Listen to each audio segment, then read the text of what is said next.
വിവേകാനന്ദ ജയന്തിയോടനുബന്ധിച്ച് പുറനാട്ടുകര ശ്രീരാമകൃഷ്ണ ഗുരുകുല വിദ്യാമന്ദിരം higher secondary സ്കൂളിൽ quiz മത്സരം നടത്തി. 1ാം സ്ഥാനം നേടിയ 8ാം ക്ലാസ് വിദ്യാർത്ഥി ശ്രേയസിന് ശ്രീരാമകൃഷ്ണ മഠം അധ്യക്ഷൻ സ്വാമി സദ്ഭവനാനന്ദ ഉപഹാരം നൽകി. വിവേകോദയം സ്കൂളിലെ ശിവഹരി, ദേവർഷ്, കെ സന്തോഷ് എന്നിവർ 2ഉം 3ഉം സ്ഥാനങ്ങൾ നേടി.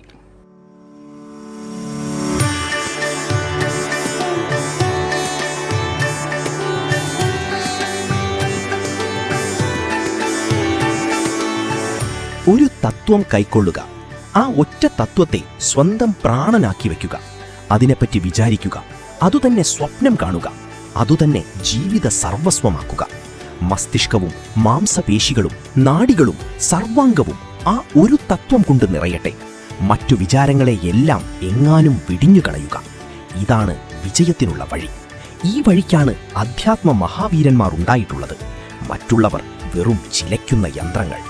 നമുക്ക് യഥാർത്ഥത്തിൽ അനുഗ്രഹീതരാകണമെങ്കിൽ, മറ്റുള്ളവരെ അനുഗ്രഹീതരാക്കണമെങ്കിൽ അധികം ആഴത്തിൽ പോവുക തന്നെ വേണം.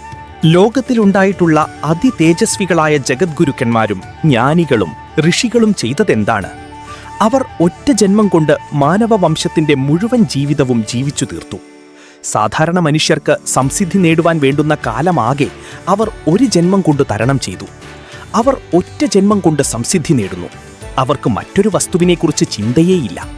ജീവിതത്തിൽ ഒരു നിമിഷം പോലും അവർക്ക് മറ്റൊരു ഉദ്ദേശ്യമില്ല. അങ്ങനെ അവരുടെ വഴി ചുരുങ്ങി. ശക്തി ഉൾക്കൊള്ളാനുള്ള കഴിവ് തീവ്രമാക്കുകയാണ് ഏകാഗ്രത എന്നുവെച്ചാൽ. അങ്ങനെ സമയവും ലാഭിക്കുക. ഏകാഗ്രത കൂടുംതോറും ജ്ഞാനസമ്പാദനവും കൂടും. ജ്ഞാനപ്രാപ്തിക്ക് ആ ഒരേ ഒരു വഴിയേ ഉള്ളൂ. ഇങ്ങേയറ്റം വെറും ചെരുപ്പ് തുടയ്ക്കുന്നവനായാലും അവനതിൽ ഏകാഗ്രത കൂടുന്നതനുസരിച്ച് ചെരുപ്പിന് പകിട്ടും വർദ്ധിക്കും. പാചകന് ഏകാഗ്രതയുണ്ടായാൽ പാചകം വളരെയേറെ നന്നാകും. ധനസമ്പാദനത്തിലോ ദേവാരാധനയിലോ ഏത് കർമ്മത്തിലായാലും ഏകാഗ്രത കൂടുംതോറും കർമ്മത്തിനു മേന്മ കൂടും. ഈ ഒരു വിളി, ഈ ഒരു മുട്ടൽ ആണ് പ്രകൃതിയുടെ കവാടങ്ങളെ തുറന്ന് പ്രകാശമൊഴുക്കുന്നത്.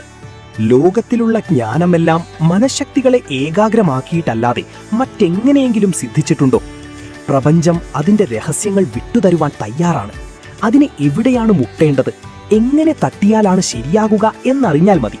മുട്ടുവാനുള്ള ബലവും സാമർഥ്യവും ഏകാഗ്രതയിൽ കൂടെയാണ് വരുന്നത്.